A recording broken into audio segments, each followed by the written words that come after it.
Welcome back to the Beat the Odds at Business and Wealth podcast, Trevor. We're here for episode 11.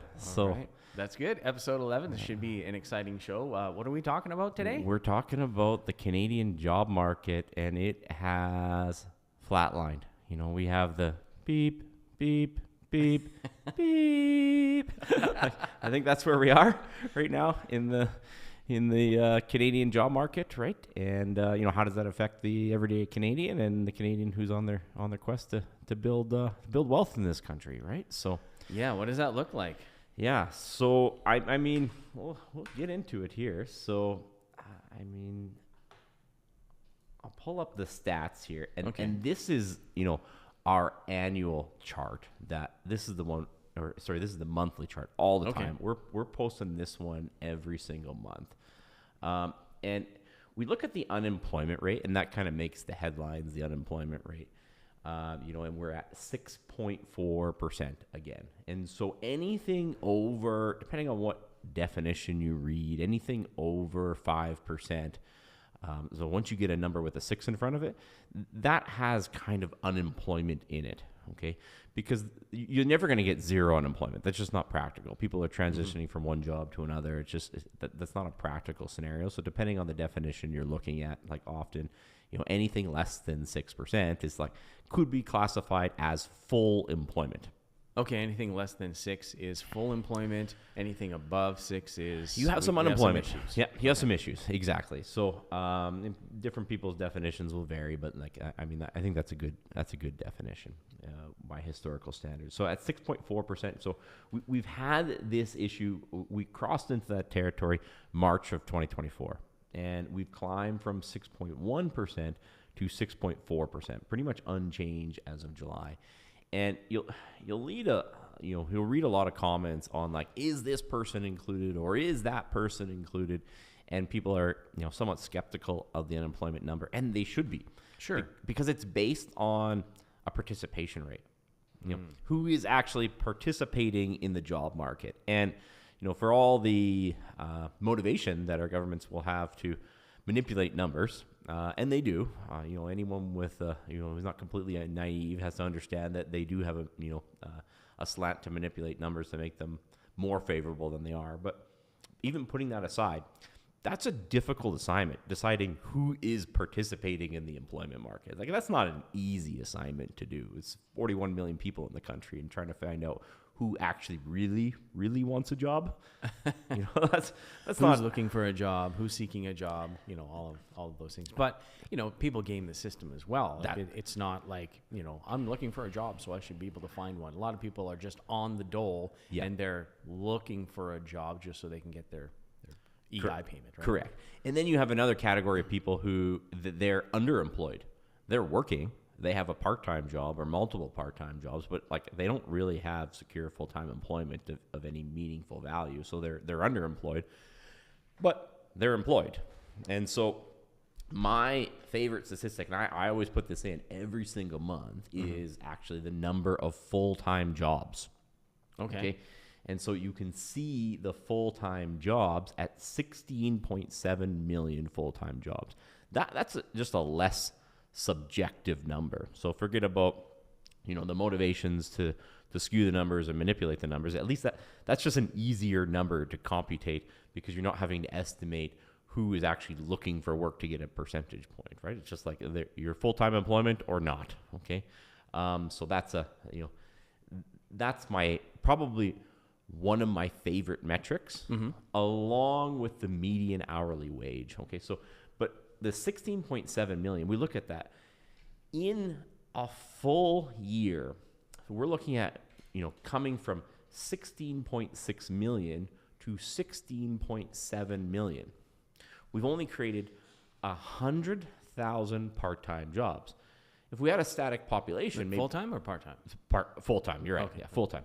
So if we had a static population, that might not be so bad. Right. But our population, depending on what estimate you're looking at, has gone up anywhere from 500,000 to 1 million in the last year.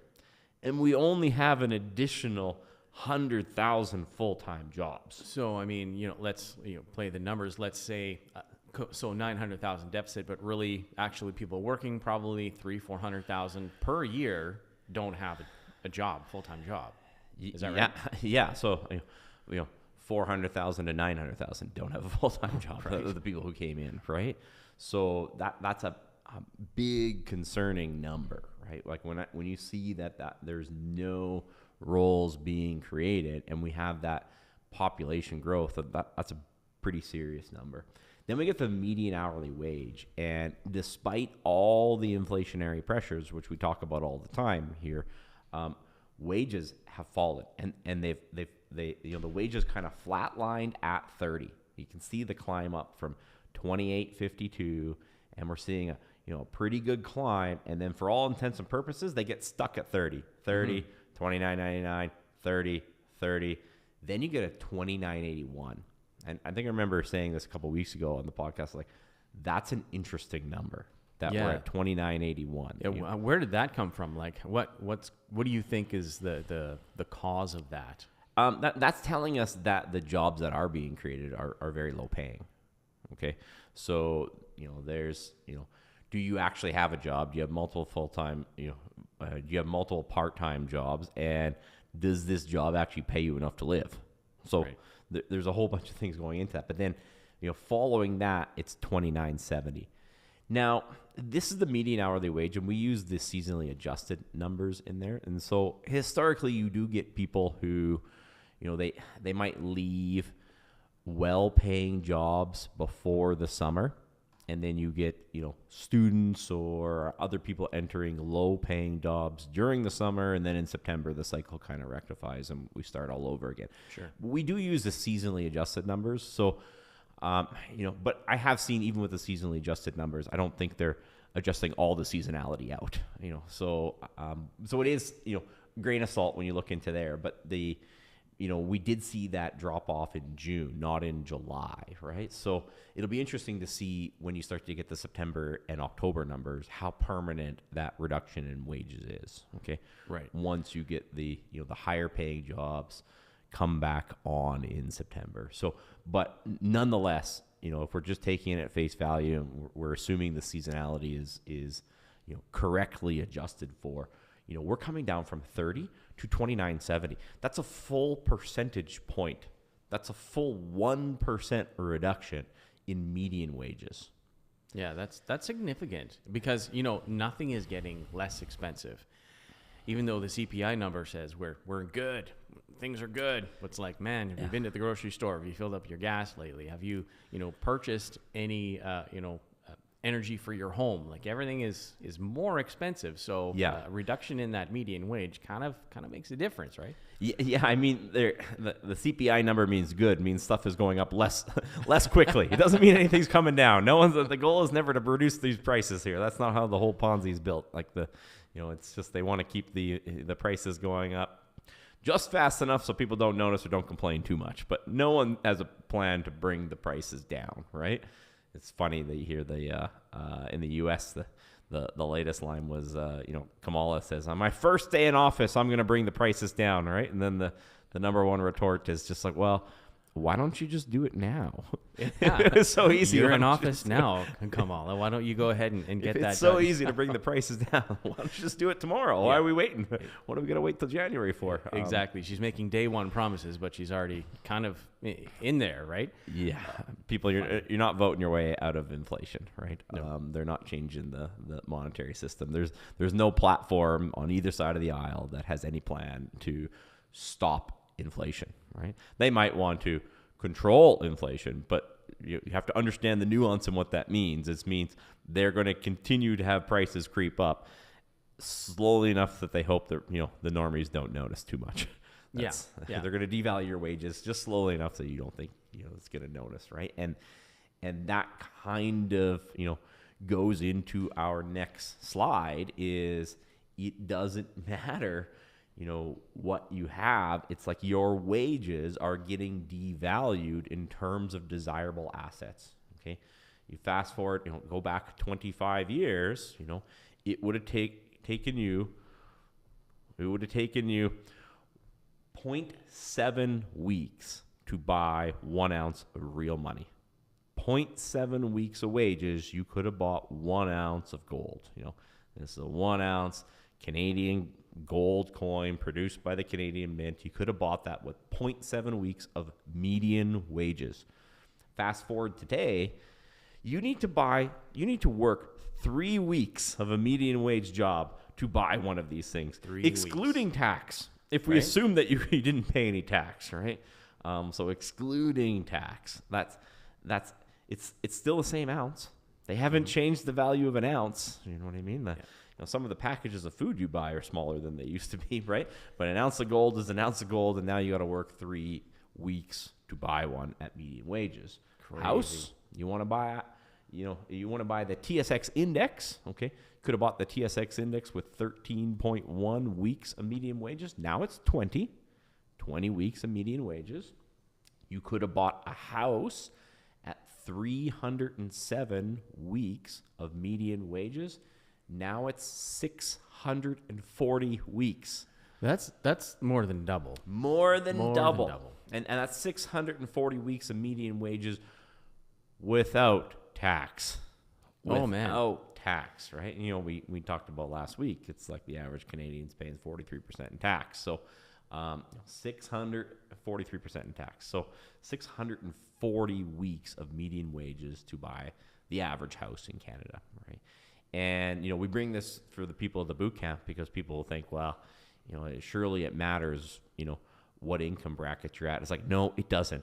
It doesn't. We graph them all at the boot camp. And we show everyone the 25-year history of this stuff and on a rolling 25-year basis. And it doesn't matter whether you're at minimum wage, median wage, average wage, top 1% threshold wage, the value of your hours worth of work is going down in relation to the desirable assets that you want to buy. It's like you have to understand how this system works. If you do not get your hands on any desirable assets, it's just you have to run faster and faster on the treadmill to have just the same style of life. Okay, and so you have to get off of that treadmill, right?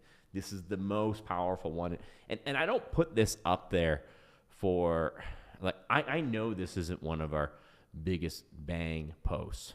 It's just like the boring post, and some people might even have to see it a few times before they understand what it is. It's just, but this is the post.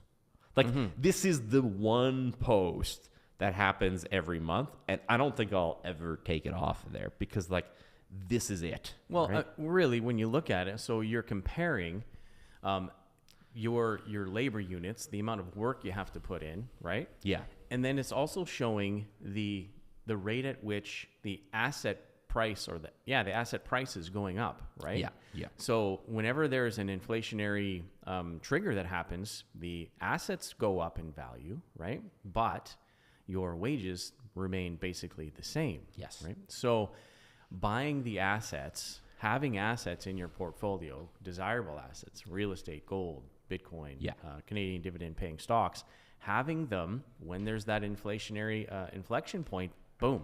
Yeah. Like that goes up, but your wages stay the same. So really you're getting a little bit richer. Can we say it that way? Yeah. In asset terms, the goal is to trade the fake money, the 20 billion Zimbabwean dollars for the real assets. Okay. Now I hold up the gold coin, but really I think people should be, look at those asset classes. It's like you got to think long and hard about getting all of those. Okay. Because there's not much certainty in any one of those asset classes. The certainty comes from having diversification across those asset classes. So you need to be invested in asset classes that are likely to keep pace with inflation over time. Gotcha. Keep pace or exceed inflation over time. And you can be in asset classes like, say, a bond that is, you could be in a bond that, doesn't have the same volatility as some of these asset classes, but it's not likely to keep pace with inflation. So is that actually less risk? I don't think so. That's less volatility. The risk is almost certain because you're going to get devalued over time. And so, this is what we're fighting against. And it's like, we put the 20 billion Zimbabwe dollars up, because it's kind of funny, how bad it is. But when you look at a Canadian dollar, it's not great. It's still fake money. A Canadian dollar, a US dollar, they're not going to keep pace. Euros, British pound, yeah, it's all fake. They're not keeping pace with the desirable asset classes. And now, if you have been following along for a while, you know that the CPI number is not the real inflation number. The real inflation number, as Josh has shared many times, is really 8%. Yeah, 8%. 8%. When we started, started showing it to clients at 6, and it was 6 for a while, like legitimately 6. But now we see the effects of the increased spending through COVID and beyond COVID, and like now we're dealing with 8. And I told everyone with 6, it's like, I'm pretty sure it's going to 10. Like, I'm pretty sure we're going to 10. And some people say it's like, oh, it's 60. It's like 60% over a number of years that you're seeing, right? But I'm pretty sure it's going to 10. I would hope it stays at 6. My hopes are people make, the people in charge make good choices and it stays at 6. But don't think that they can make good choices and make it -2 and they're going to bring prices back down. It's not going to happen, or 0. It's just not the way the fundamentals of how the system works. But we should be prepared for 10. I think 10 is kind of the baseline case on the trajectory of where we're going with increasing debt loads. The U.S. just crossed over $35 trillion. $35 trillion. They're paying over $1 trillion in interest every year. This is going to get worse before it gets better. And then we also need to be prepared for 15. And 15 might not sound, people are like, okay, 15 is not going to cause some sort of, really bad outcome, but 15% year on year is just massive. Like that's just a massive rate, right? And they're going to try to sell it at, it's 2 or 3%, but it's not, because the CPI numbers, they're based on a basket of goods, but that basket of goods gets adjusted by people who no longer have the money to buy the basket. Yeah. We always bring up the simple example of the person who has, they make $2,000 a month and they spend $1,000 a month on rent and $1,000 a month on groceries. And that's the only 2 expenses they have. And the guy only eats steak. And then he goes into the grocery store next month and all of a sudden the steak has doubled in price. He's not going to go hungry. He's going to change the basket of goods that he buys so he can eat on 1,000. Okay. In that example, that guy is still spending $1,000 a month on groceries. His grocery inflation is 0 according to the CPI. People adjust their spending, right, based on, how much, they can only spend what they have, right? Yeah. What they have and what they can borrow, which, can't go up exponentially over time. So that's the weeks of inflation. And then we look at the Canadian debt to disposable income. And this where it does start to get into, it's like, okay, they can spend their wages plus what they can borrow, okay? And you see, 35 years ago, we're dealing with debt to disposable income of 92%, okay? So the average Canadian has debt that's 92% of their income 35 years ago. And now we're at 176%. And I zoom out like this because people like zoom in too much and they just think that, oh, that's just some sort of temporary means because something that's going to go away. It's like, and they might even look at this tail end and say, oh, this is getting dramatically better. It's like, not really. Like, this thing's not going away. We're not going back to the point where, people have less debt on average than their income. It might sound good, but the probability of that happening is very, very low, right? And so, and I put something in there. It's like the description I put in there is, most become slaves to the bank because of it. A few learn how to use it to increase wealth. Okay.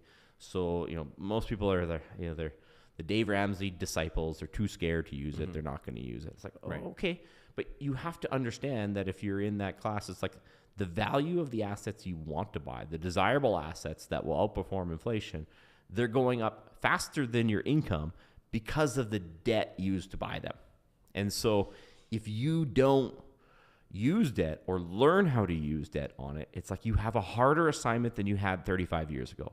And that's not my feelings. That is the mathematical truth of the equation. So someone telling you that they didn't use debt 35 years ago and someone telling you that they're not going to use debt today, it's like one person has their hands tied behind their back in that fight. That's right. And that's the person today, right? And when I say like using debt, you know, I get the you know, it's funny because we see the, you know, some of the hate from the Dave Ramsey disciples, Sure. and I call them disciples because like it's not a mathematical argument, you know, it's like a religious argument that they're you know, they're thrusting upon. I'm telling people, it's like I'm not telling people to borrow off their credit card at 30% and go buy Bitcoin. It's like that's not the argument that I'm doing here. It's like if you have the right ratios and you know how to borrow money at, you know, historic rates of 4 or 5% and invest it at 10%, and you can weather the storm when interest rates go up, you know, without any issues. Like you should do that to increase your net worth. You should. And you should, if you don't know how to do that, you should learn how to do that. Yeah, it's a completely different transaction or different mindset. Yeah. That we're talking about here. We're not talking about using stupid debt, stupid money to chase after less money and poor assets. Yes. Right? I'm not, you know, I'm not advocating for you to have a car loan. In fact, we make fun of car loans all the time. It's one of the dumbest transactions where most people's car is worth more than their liquid investments, and they have no problem taking out an $80,000 loan on a car. You know what I mean? So we're trying to find there's a median in between the Dave Ramsey's disciples, the religion of not having any debt, and the people who are out of control with debt. There are people who know how to use debt strategically, and it's not beyond the grasp of the average Canadian. And I don't care if the masses, you know, get that or agree with that, because in truth, you know, 73% of the assets are owned by 20%. I don't care. I'm just trying to help the people who want to get in the 20%. And I think, you know, it's not impossible to get into the 20%. I don't think, I know. Like, we've helped people. Like, we know for sure that people can get into the top 20% of asset holders on median income. They can. Mm-hmm. This can absolutely be done. It takes more discipline, takes more thought, but it can be done, okay? And it is, you know, learning, right? And, you know, often in our plans, like we're always telling people, hey, we have to eliminate high interest debt, okay? And we start to get into, you know, what are the parallels of some of the things that we do versus what Dave Ramsey does. Like, okay, I want an emergency fund. Okay, great. I'll tell people is like, you know, a baby step is like, let's start buying $100 of quality dividend paying stocks every month. And I need people to see how the system works, because if they see how the system works, it's like with or without the $100 a month, you're broke. You know, if you're not, you know, meeting your bills, it's like you're broke. Okay, so the $100 a month isn't going to make a difference. People need to see how the system works, because I have not had a single client who's stuck with $100 a month of buying quality dividend paying stocks, and we showed them how to do that, and, you know, without any ridiculous fees. I've not had a single client who's ever stuck to that and hasn't learned, you know, dramatically learned how to get really motivated to eliminate their high interest debt, because then they start to see, it's like, wait, I get these quality dividend paying stocks, and these guys pay me, you know, every quarter I'm getting a dividend from someone, and, you know, once I got enough stocks, I'm getting paid every month from someone.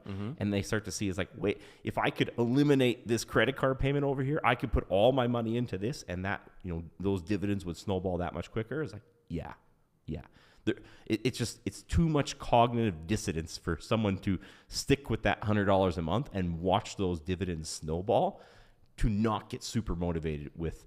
They start to think, is like, wait a minute, that crappy truck loan that I'm paying $800 a month, I could have 8x this return that I have in this $100 a month. Like, they're getting rid of that thing. Oh yeah, and you know what's the interest on that car loan? Is it 6, 7, 8, 10%? Yeah, a lot of the ones recently. Like you're losing. Yeah, you're losing. A lot of the ones recently, right?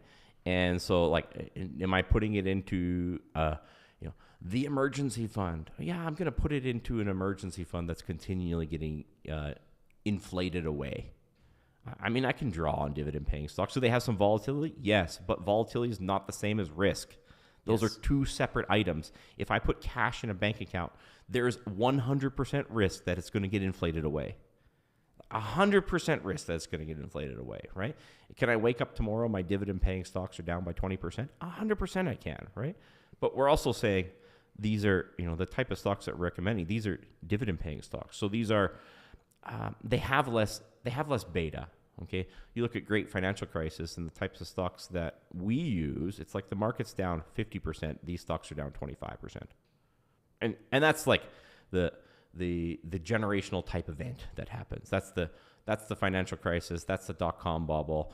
That's, COVID 2020, right? Mm-hmm. That's the maximum pullback for that. And you know what happens after that? They recover too. They recover because eventually people realize that these are, really solid investments. So it's like, okay, so we start that emergency fund, okay, but it's actually an investment. It's one that's not moving backwards and getting inflated away. We eliminate high interest debt, okay?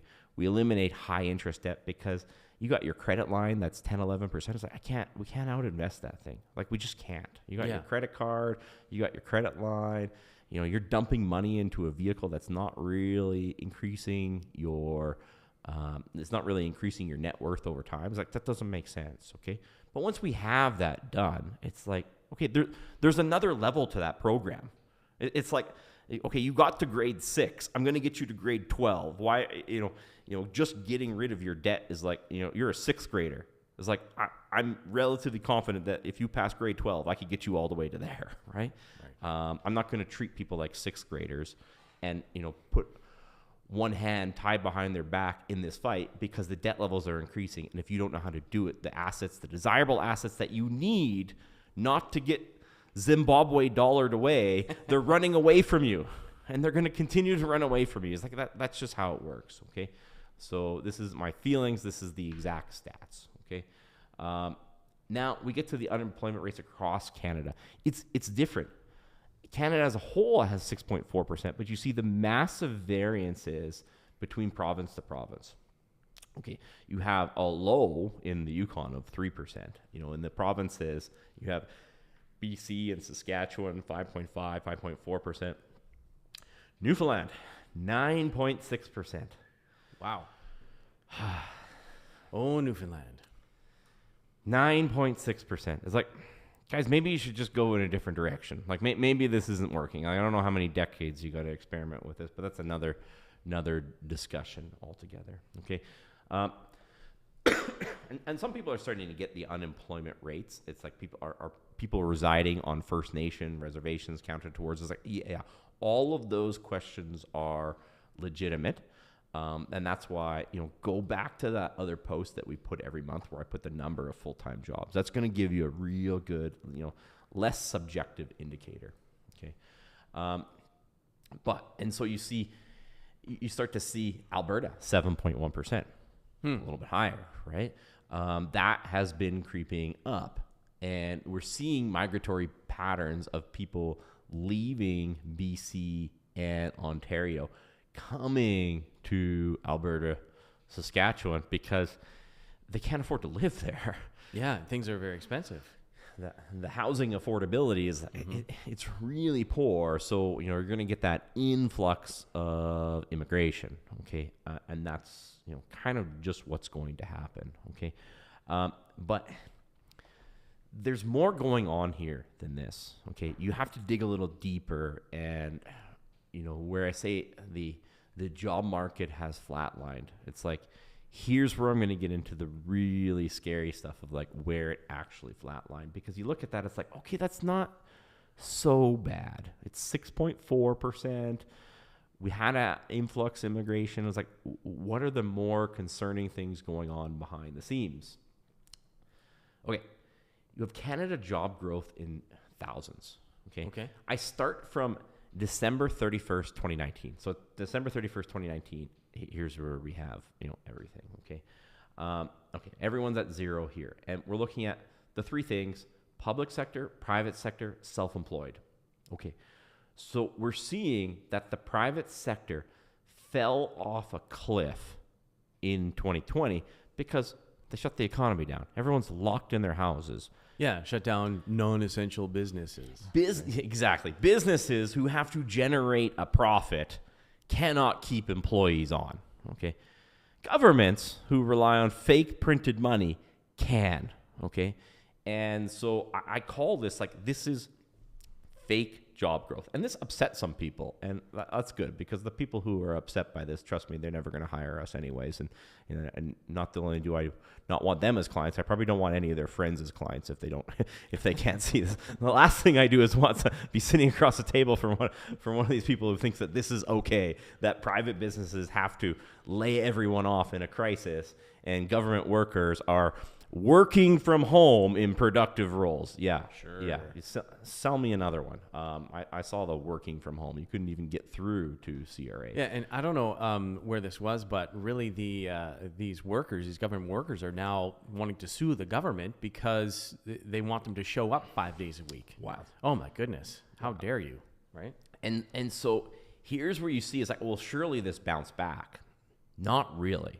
Like this, we're 5 years out from this thing now, from 2019. We're sitting in 2024. And so at this point, like, COVID's an excuse. It is what it is today, okay? And we've seen a job growth of let's call it 900,000 jobs, okay? I'll be generous there. It's like, let's round it off, 900,000 jobs, okay, growth. Okay. What was our population in 2019? That's a good question. You know what I mean? Like, what was our population? We have grown by millions since 2019. 500,000 to 1 million people in some years, every year on year job growth. We've only created 900,000 new jobs.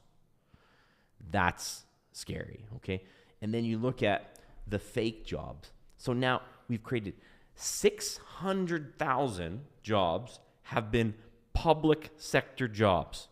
So so for the kids at home, what is a public sector job, Josh? So these are the people that are employed by the government, one of the layers of government, funded by the giant fake money system.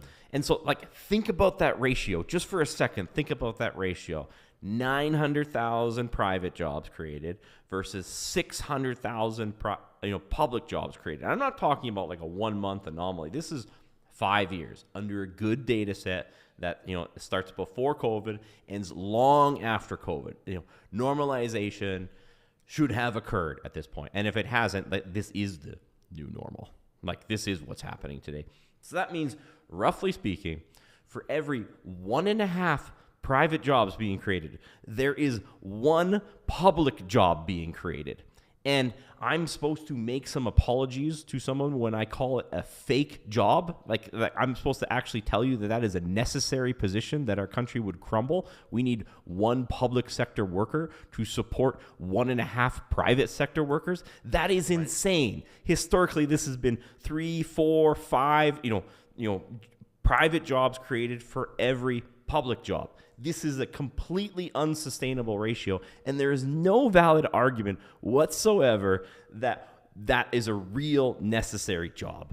It's just not, okay? It's not. I mean, what do they produce? What are they making? How are they benefiting society as a whole? How are they really contributing to the overall GDP, the productivity of our country, and so forth? Yeah, right? like, am I safer than I was 5 years ago? Can I get into a hospital quicker than I could 5 years ago? Can I get through the court system quicker than I could 5 years ago? Can I deal with a tax issue quicker than I could 5 years? No, and no. None of it. This is not a productive, real job. This is a fake job, okay? And that's not to say that everybody in the public sector is, not a hard worker. Well, I'm saying there's probably a lot of hard workers assigned to non-productive roles, and then there are some other people who they're just collecting a paycheck, and if they had to work in the private system, a rude awakening would occur. Like a real rude awakening would occur. Now, some people like that. Like, some people will say, like, I can never go into this useless job because I know I'm not making a difference. I get people, in our office, and they're starting businesses. Like, I know, man, I'm getting $100,000 a year, and I don't do anything. And I'm super depressed. Like, I have to do anything else. I don't care if I make less money. Obviously, I want to make more money, but I would make less money just not have to deal with that anymore, right? It's like, the Office Space, where it's like, did you get your the memo on the TPS reports on how they have to be formatted? It's like, we're putting cover sheets on all the TPS reports. That's just how it is. And That is not even the most concerning thing about this. Like, that, as bad as that is, that there's only 1.5 private jobs getting created for every public job getting created, which is skewing the numbers. That's why it's like we have 6.4% unemployment. Yeah, but how many fake jobs are in there? If we only created 900,000 private jobs, the public job creation should be at most 300. At most 300, right? Probably closer to 200. That's what it should be, right? And so we're looking at an excess of 400,000 jobs. 400,000 jobs. That means we go back to this chart here. It's like if we weren't creating these jobs that, like, I'm just not going to accept that they are necessary because nothing has changed. It's like we would be looking at 16,300,000 full-time jobs. 16,300,000 instead of 16,700,000. That would be a massively bigger unemployment number. And so when you see that 6.4% and you dig behind it, it's like it gets a whole lot scarier, okay? And still, and there's more. Just more. Wait. Yeah. I think there's a category you missed. There is an entire category. It's like we have unemployed individuals in Canada. Unemployed, starting from zero. What is the growth? The growth of self-employed individuals? Starting at the baseline of December 31st, 2019, and moving out into now. We're talking July of 2024. It's like we are down 200,000 businesses. 200,000 businesses. There are 200,000 businesses that no longer exist. They closed their doors and never came back. There's more than 200,000 that closed their doors. It's just the net effect of the difference between the one that closed the doors and the new entrants. It's like we're 200,000 net negative. We're talking about a period where we probably grew our population by 5 million people. We probably grew the population by 5 million people in this period, and we have 200,000 less businesses in this country. Now, where do 53% of historically, where do 53% of the job growth comes from? It comes from private businesses, and specifically small businesses. They're not coming back. Okay, they're not coming back. They got crushed by the restrictions that happened. The programs that happen in this country, it's like, everyone's CEBA loan was due. The people who got the Paycheck Protection Program in the U.S. and the COVID loans, they're paying those things off over years, if not decades. In Canada, it was wildly different. And most people in private business, in public sector, they're just like, well, what do you mean? Like, you got a $40,000 loan. I was like, $40,000 is like a lot of people had businesses that doesn't cover 1 month of their overhead. Yeah, exactly. It doesn't cover 1 month of their overhead. And then paying it back, you had to pay it back basically by this date, or you're paying a ridiculous interest rate. This is why we cannot create these private jobs, because there are less businesses to create them. And in a period where we're increasing our population by 5 million people and we have 200,000 less businesses, right? And not only 200,000 less businesses, I'm going to say, the one thing that some people, how many of those businesses are people driving Uber or delivering Skip the Dishes? Like, I would love if I could get that stat from StatsCan. I can't. So imagine, how many less businesses if you took out the people who are, they're just hustling to get by. And like, I commend them for doing it. But like, is that a real business that's going to create a job? It's going to go down as a self-employed person on their tax return. And it's going to count in the stat. But how many of those, imagine what this number would be if you removed the self-employed of the people who are driving Uber or delivering Skip the Dishes. Yep. It would be abysmal. And so when you drill into this job projection, it's like that is a completely unsustainable task, right? It's a completely and people have to understand how difficult it is to start a business from scratch. It is more difficult today to start a business from scratch. When I started a business from scratch, and that's what when we teach people in the boot camp, it's like, this is why you need to consider strategic partnerships. This is why you need to consider, buying out someone on the way out rather than start from scratch. Not that you can't, but you have to understand how difficult this assignment is, okay? Because if it was easy, there'd be more people doing it. There's less people doing it. Not just less people doing it in the same population, less people doing it in a larger population that are doing it. This is a massive, massive shift. And if we do not see it change, you are going to see the effects on our budget change. Okay, we're not at the crazy zone that the U.S. is at yet. Where their deficit is 7% of their GDP. We're at the kind of the 2% range. But like, extrapolate out this, it's going to get worse. Because how can you collect enough taxes from the 1.5 public workers to pay for the one person? It's like they should all have an executive assistant almost, right? Like it's this is wild. This is completely unsustainable. And then we put up the fact that it's like they don't just, to make matters worse, they don't even distribute these jobs evenly. That's not what happens. It's like if you're in Newfoundland, it's like there's a 29% of the people employed in Newfoundland are employed in the public sector. Oh my gosh. 29% of the people are employed in the public sector. It's like, but that even shows you, even at the high end, at least they're 3 to 1. But now, like, that's increasing, right? Because now for every 1.5 private jobs, they're creating 1 public job on average in the entire country. So now we're at 29%, going all the way down to Alberta at 18%. 18%. It's like, that's why I say 5 to 1 is definitely possible. 5 to 1 is definitely possible. That's a reasonable ratio for someone to shoot for. So for every 5 private jobs, we should have 1 public job. It's like, I'm not saying something that can't be done. I'm saying something that actually exists somewhere else in the country.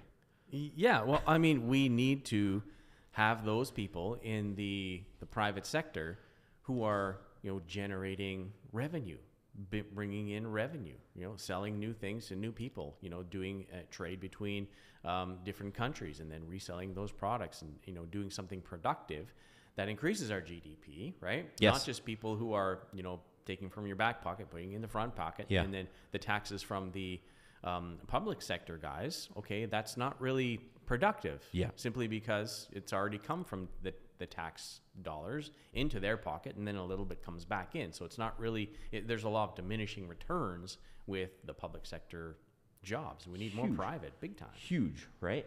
And you see, I upset people when I say don't assume each province benefits from the fake jobs equally. And you can see, like, this is the disdain of what some public sector workers have for the private sector who just went through the eye of the storm. Anyone who was a business owner in 2019 and, they were clicking along and they're still here in 2024, it's like, thank you very much. Like you did it. Like, give yourself a pat on the back. And not only did you do it, with this is what the public sector thinks of you. It's like, ask myself the same question, probably just a hater type post, since the private sector is filled with a lot of tyrants who boss others for profits and do nothing. It's like, that is what a lot of the public sector, and it comes right from the Prime Minister's office, who thinks the business sector is a bunch of tax cheats. It's like, guess what we had to do, when they locked us down? It's like, we had to lay everyone off. Business owners had to lay people off and send people, good workers, home, while we watched the people on the public sector working from home and criticizing us. That's what happened. And we're sitting here that far out, and they still have that. It's like, that's not how private businesses work. It's like, they think that you can just start bossing people around someday and you'll be successful. Well, do you think customers just get up in the morning with a desire to pay me? Like, that's not how it works. Like, customers don't just get up in the morning with a burning desire to pay me and my clients. It's like, they have to be good at something that they do. And the people that work for them, it's incredibly hard to start it, because a lot of times you are competing with a public sector employee who is overpaid. So the business owner has to be smart enough and articulate enough and hardworking enough to convince other productive people to work for them, despite the largest kid on the block, which is the government, overpaying people to do a role that's paid less in the private sector. And this is a major problem, like a major problem. Like we have people starting medical offices, and they're paying an MOA $30 an hour to start with like zero skills, and then the private doctor's office is trying to figure out like, well, how am I going to do that, right? Mm-hmm. How am I going to do that? Like, how do I compete with that? I can't print fake money like the government can and run a deficit. I actually have to make a profit. I got to actually sell something. Yeah, like I actually have to make a profit, right? And so, I see people like that, and it's like, I really hope you look at all my posts and you get pissed off, because I get happy when I piss that person off. Like, I get I see that, I was like, yeah, you're up there, and you're upset that I posted that. It's like, good, good. I hope, like that sort of division is just like, I can't even like understand it, right? And there are some good public sector workers, and they're doing their due diligence. But it's like, this is what happens when you have a prime minister go on and say that the small business owners are a bunch of tax cheats. It's like that's how people get rich. Is like, there's a lot of private sector. 96% of private businesses fail. Yeah, they fail. And the 4% that succeed create most of the jobs in this country. Most of the jobs in this country. That is the undeniable fact. And anyone who just doesn't understand how ridiculously tough that is, it's like, you should not, right? You should, like anybody, if JP _54, it's like they should be fired from their public sector job tomorrow over a comment like that. They should be fired. They should be fired, right? But most of them, who will take that position, is like, probably a lot of their management actually agrees with them. They wouldn't actually just be, disgusted on that, right? It's like me as a private business owner. Like, when I see other private businesses and they're struggling, like, I have like a degree of empathy for them. It's like, I know how hard it is to start this. It's like, I don't realize, like, people understand. It's like, that's where the jobs get created. Most of the jobs in the country get created by small private enterprises. And if they're not surviving, it's like this entire Ponzi falls apart. That's right. It really does. Like, the trajectory is very, very bad if it doesn't, right? And so that is, kind of what I have for you today. And it's like, it is very, very important that ultimately you have to understand your wages aren't going to keep pace with inflation. You have to understand that it is getting harder and harder for private business. So it's more important now than ever to take those fake paper money that you're earning and making sure you're acquiring strategic assets, because this is not a good trajectory. No, it's terrible. This is not a good trajectory, right? And, so whether you're a business owner or whether you're employed and you understand that, this has a concern, attend our bootcamp. We'll get you on a kind of a path and give you an overview. How do you start, turning that fake paper money into real assets that go up in value so you can protect yourself and your family? Awesome. So if you are looking to learn how to increase your wealth, your net worth, come to our bootcamp. Go to spurrell.ca and click on the bootcamp tab, and you can definitely purchase your tickets today. Thanks so much, Josh. We appreciate it, and we will catch everyone next time. Right on.